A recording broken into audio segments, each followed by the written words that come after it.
This is the Fan Connection Podcast where we talk all things sports entertainment. We're your hosts. I'm Royce the Kid Michaels. And I'm the real deal Devin Steele. Thanks to everyone who's listening. Let's get right into it. Debuting the Fan Connection Bad Blood War Games Edition. So pretty much, to try to get our subscriber likes, views, and etc., we will start what we are calling Bad Blood War Games. So we will say a challenge, for example, get us at least 20 subscribers on this next video, or me and Devin will decide who has to do a move to motivate the crowd to subscribe and get us to our goals. Our first subscriber goal will be 25 subs in each video, so 50 altogether, because we're going to start doing Raw and SmackDown separately. And if y'all can't do that, well, you're just going to have to see what happens. So let's get right into it. Bad Blood 2024 results. CM Punk versus Drew McIntyre. Hell in a Cell. In a Cell. Dude, that was so good. Truly hell on earth. This match definitely had to be match of the night. It was the first match. Bro, I feel so sorry for everyone that had to follow this. We definitely got a lot of blood too. They were a gusher, like they were like spewing. It was disgusting, man. It was making me sick.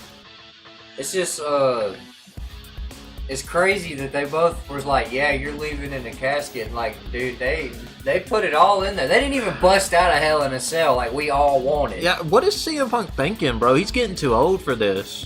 He's getting too old for this shit, man. They didn't have to break out. Taking spots like that. I mean, there was a toolbox, tables, branches, all kinds of little tools, the cage. I mean, steps, superplex into some tables, beads in the mouth, knees on, like, chain on the knee, white noise on the steel steps. I mean, it was just crazy, bro. They really did beat the hell out of one another. It was stiff. It was a really good match. That might be match of the year for WWE. Like, real talk. As far as WrestleMania, since WrestleMania, that might have it, bro. As for the attires, I'm going to give CM Punk a C and Drew McIntyre a C because I didn't really like their color scheme. I didn't care for the steel-colored stars and stuff. And the dark colors, like, you guys are bleeding like that and you're going to wear dark colors. Yeah, I give them both a C as well. But the match, I gave it an A+. Dude, this is probably the highest A I could give. That was really good. Next, we get into our women's WWE Championship match. Nia Jax and Bayley. Dude, I'm not even going to lie to you. You already know how I feel. This match was so bad. I just couldn't get into it. There's so many botches every corner. They're both, like, highly rated superstars, you know? Like, they should not be doing that bad. Yeah, don't get me wrong. It is hard to follow that match, the Hell in a Cell. Oh, for sure. But... And I really try to give Nia Jax a chance as champion. But this match, I don't know what was going on with her and Bayley, but this was really not anything crazy. It was really a bunch of recycled stuff from their match that they had previously had. And they were messing up. They were messing up every single spot. I mean, there wasn't a single thing that went right. The only thing that would have been right is if Tiffany would have actually cashed in. I was so upset when she didn't. Because, like, I felt like that would have got the crowd to pop. You know, they were all, like, losing faith in this match. Yeah, and when she come out, dude, the crowd popped. And then once they found out that she wasn't cashing in, you know, like, everybody got quiet again. Yeah, the match was really slow, man. So, for attires, I gave Bayley and Nia both a B because they did something different. But the match, I had to give them an F. I give Nia Jax a B for her attire and Bayley an A. For the match grade, I'm going to give them a D because maybe physically wise it wasn't so good, but I am invested in the briefcase. And, you know, Tiffany Stratton being there in the pop for that, I just don't think I can give it a lower grade than that. Finn Balor versus Damian Priest. Dude, I think you might have been right on this. As we were watching through, this could have been done on Raw. Yeah, the match itself, man, I just didn't think it was that interesting. Like, I'm not sure the story is here. Maybe the chemistry's not here between these guys. Because and they're supposed to be acting like Finn Balor costed Damian the world title shot, but they acted like they never even like. yeah, both these guys have costed one another a world title shot. This is Bad Blood, where grudge matches go to be settled. And these guys, I don't really feel like they didn't feel like they hated one another. Yeah, they fought like they didn't have beef. They didn't feel like they hated one another. But, I mean, all this match really did for me was make me 3-0 in my predictions so far. Yeah, you were right. But as far as attire grade goes, I gave Priest an A because he came out with something new and it was fire. And I gave Balor a B. I give him the same grade. I liked Damian's new attire. As far as the match goes, though, I gave it a C plus because, like we've talked about, this could have been a Raw main event. It could have been done a lot better than it was. And plus, the Judgment Day when they did come out, bro, it was sloppily done. Yeah. But after that, Triple H comes out to make the announcement for Crown Jewel. He reveals a title. Big forehead looking title. Yeah, it looks like a big coin. But I mean, I guess them Saudis, they pay for stuff like that, dude. Yeah. Studded out with 50 carats. But I mean, as that segment was going around, you know, Gunther comes out, and then the whole crowd started chanting Goldberg because he happened to be sitting front row, right? You remember Gunther had said Goldberg was his favorite superstar to Bret Hart. So then Goldberg being Goldberg hops the barricade, and then Gunther was just like, you know, you ain't nothing. Yeah, Gunther's like, you aren't really my favorite superstar. And then we like, potentially, are we going to get a Goldberg versus Gunther match? That'd be huge. I think it could happen, man. I would be scared if I was Gunther, though, because Goldberg, he hurts people in real life. Yeah. He's old, too old to be wrestling. Too old to be jackknifing people. Hey, but that new, the title they unveiled, that thing was designed for Gunther to wear. I can just tell by looking at it. Next, we get our women's world title match. Obviously, Dom was in the Shark Tank, but we got a surprise. They actually hung him up in it. Yeah, bro. It was priceless. What about the Eddie Guerrero style entrance with the lowrider? That car is sick. And it was a decent match for real, but I mean, I feel like we could have got a lot more, meaning that, like, the rivalry, the heat this had, you know, going into it. You know, I just feel like, you know, like, you're not acting like this girl stole your man. You know what I mean? Liv Morgan's a really good actor. I feel like her performance, like, I think she's every bit as good as Rhea Ripley.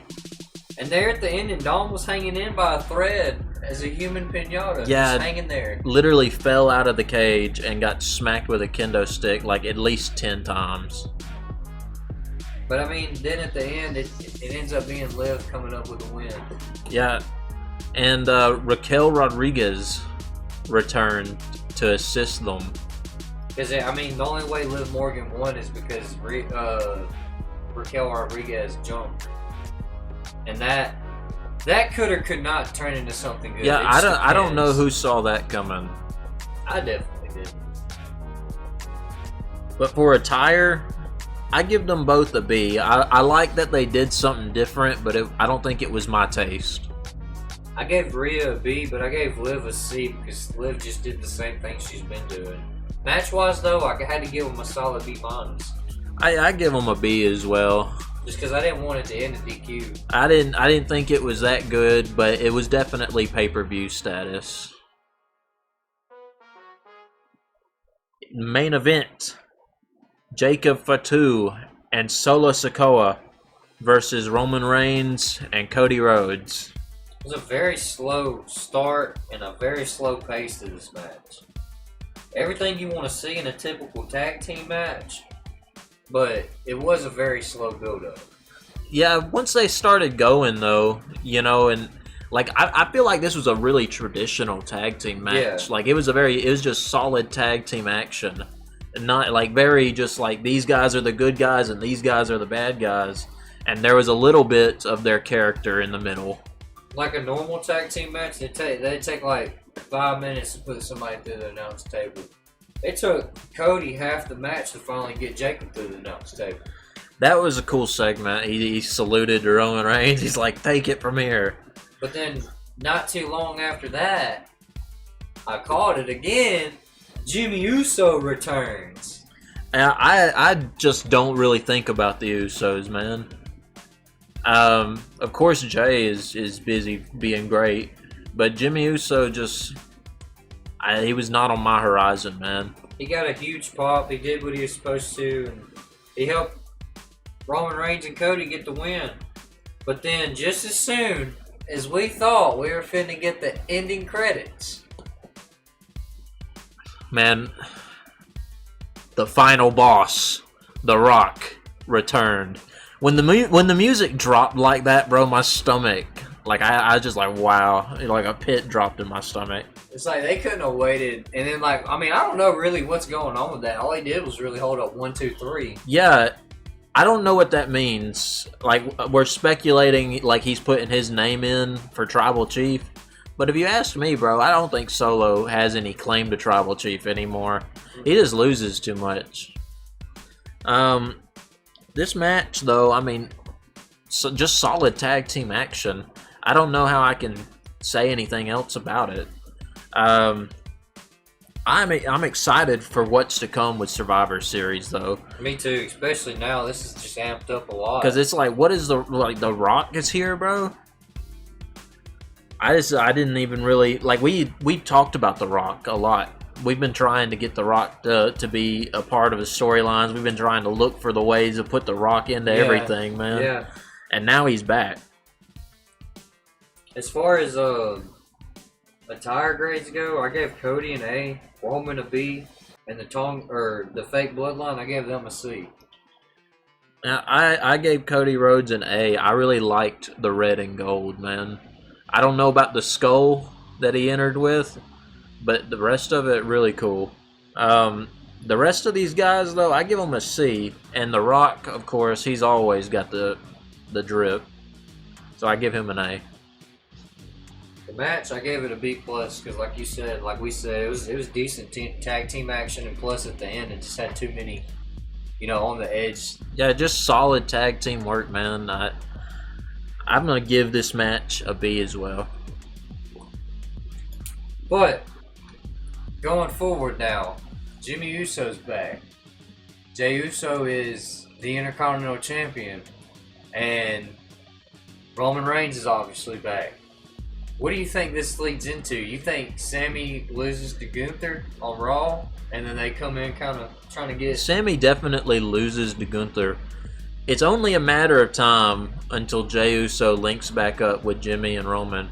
Because if your brother comes to you and is like, I need your help, man, what are you going to do? You're going to be there. So, I mean, this is very much so like we talked about a while back, man.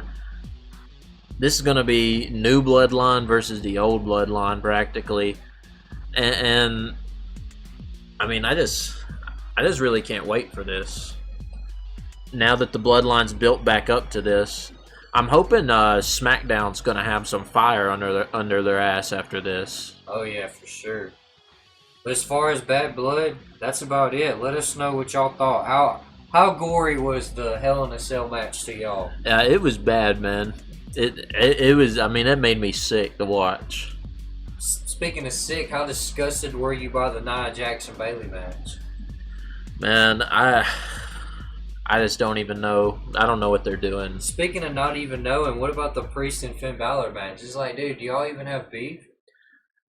And bro, at the end of it all, The Rock, out of nowhere.